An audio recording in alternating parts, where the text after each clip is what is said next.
বিসমিল্লাহির সুপ্রিয় শিক্ষার্থীবৃন্দ, আজকে আমরা আলোচনা করবো ইংলিশ ক্লাস 8 আমাদের সিলেবাস এবং প্রশ্নের ধারণা সম্পর্কে। তো তোমাদের কি কন্টেন্টস গুলো থাকবে পরীক্ষার মধ্যে?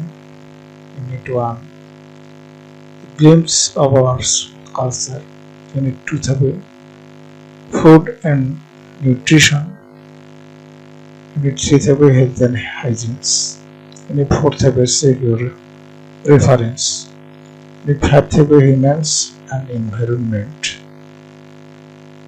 ইউনিট 6 থাকবে going on a trip, unit 7 থাকবে পিপল অ্যান্ড অকুপেশনস, ইউনিট 8 হলো নিউজ, ইউনিট 9 হলো things that have changed our life, unit 10 হলো ফ্যাবলস, ইউনিট 11 হলো woman rule in uprisings, writing থাকবে completing stories, writing paragraphs, writing dialogues। এরপরে তোমাদের grammar and composition, এখানে unit 1 থেকে থাকবে পার্টস অফ স্পিচ, এটা পার্ট 1 গ্রামার। তারপরে মডেলস থাকবে articles, linkings, words and possessive, degree and adjectives. Tense থাকবে ইনফিনিটিভ, জিরান্ট অ্যান্ড পার্টিসিপল থাকবে, সেন্টেন্সেস থাকবে, ভয়েস থাকবে, ডাইরেক্ট অ্যান্ড ইনডাইরেক্ট স্পিচ থাকবে, সাফিক্সেস অ্যান্ড প্রিফিক্সেস এটা থাকবে, ক্যাপিটালাইজেশন অ্যান্ড ডিফারেন্সিয়েশন। তারপর রাইটিং প্রসেস থাকবে, এখানে পার্ট 2 এর মধ্যে কম্পোজিশন থাকবে, writing process, letter writing email, developing composition থাকবে। এখন তোমাদের এই কিভাবে মার্কগুলো ডিস্ট্রিবিউশন হবে, subject classic marks distribution for final examination.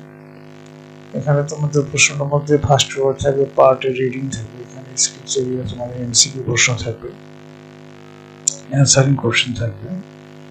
এখানে এমসিকিউ থাকবে 5টা, এখানে 0.5 করে থাকবে, এমসিকিউ 8টা থাকবে, এখানে 4 নম্বর থাকবে। অ্যান্সারিং কোশ্চেন থাকবে 5টা, 1 নম্বর করে 5 নম্বর। 3 নম্বর থেকে গ্যাপ ফিলিং থাকবে, সিন প্যাসেজ 2 থেকে থাকবে, এখানে 5টা থাকবে, হাফ নম্বর করে 2.5 নম্বর। এবং ভোকাবুলারি, সিনোনিমস অ্যান্ড অ্যান্টোনিমস, এখান থেকে তোমাদের এখানে 6টি প্রশ্ন থাকবে, 1.5 করে, এখানে 2.5 নম্বর। 0.5 করে 6 তো 3 নম্বর হয়, তাহলে এখানে 5টি প্রশ্ন তাহলে 2.5 থাকবে। 5 নম্বরে ট্রু ফলস থাকবে, আনসিন থেকে রাইটিং সামারি থাকবে, রিয়ারেঞ্জ সেন্টেন্স থাকবে। তো আনসিনের মধ্যে থাকবে এখানে 5 নম্বর, এখানে 5 নম্বর, ট্রু ফলস 5টা থাকবে, রাইটিং সামারি 5টা থাকবে, 1 নম্বর করে। রিয়ারেঞ্জ সেন্টেন্স এখান থেকে 0.5 করে 8টা প্রশ্ন থাকবে, 4 নম্বর। তারপর থাকবে answering question from the points in English for today, any 4 out of 7, অর্থাৎ 7টার মধ্যে 4টি অ্যান্সার করতে হবে, এখানে 2 নম্বর করে থাকবে, 8 নম্বর। পার্ট বি থাকবে তোমাদের রাইটিং, এখানে কমপ্লিটিং স্টোরিজ থাকবে, এখানে 8 নম্বর। রাইটিং প্যারাগ্রাফ 120 ওয়ার্ডস, 120টি ওয়ার্ডের মধ্যে এখানে 8 নম্বর থাকবে। এবং থাকবে রাইটিং ডায়ালগ, এখানে 8 নম্বর। এই টোটাল মার্ক হলো তোমাদের ফাইনালি 60 নম্বর টোটাল যোগ করতে হবে। এরপরে তোমার সেকেন্ড পেপার যে থাকবে পার্ট গ্রামার অংশ, তোমাদের প্রফেশনাল করতেছে, অর্থাৎ টেকনিক্যাল স্কুলের এইটা সিলেবাস এরকম হবে। Gap filling with clues, part of skills use of articles, preposition etc, এখানে থাকবে হাফ নম্বর করে 5টা প্রশ্ন থাকবে, 2.5 নম্বর। আর রাইট ফ্রম আ ভার্ব থেকে এখানে 4টা প্রশ্ন থাকবে, 1 নম্বর করে, 4 নম্বর। নারেশন থেকে 4 নম্বর, 1টা করে। তারপরে তোমার changing sentence, affirmative, negative, interrogative, objective, imperative, এখানে 4টা প্রশ্ন থাকবে, 4 নম্বর, 1 নম্বর করে। 5 নম্বর থেকে প্রনাউন্সিয়েশন এন্ড ক্যাপিটালাইজেশন, এখানে হাফ নম্বর করে, 5টা, 2.5 নম্বর।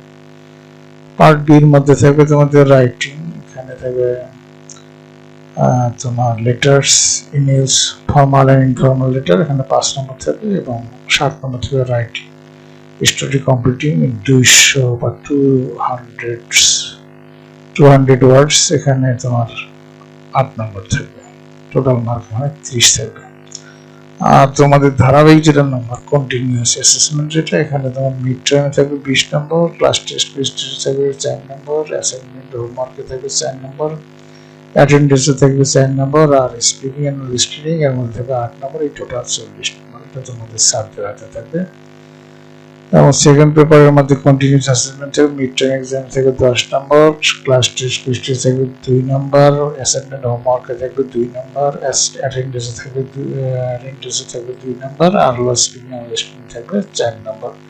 এই 20 নম্বর। এটা ধারাবাহিক। তোমাদের যে বইটা ফলো করতে হবে সেটা English for today class 8 NCTB, 2 number English grammar and composition class 8 NCTB. এই দুইটা বই ফলো করলেই তোমরা ভালো রেজাল্ট করতে সক্ষম হবে।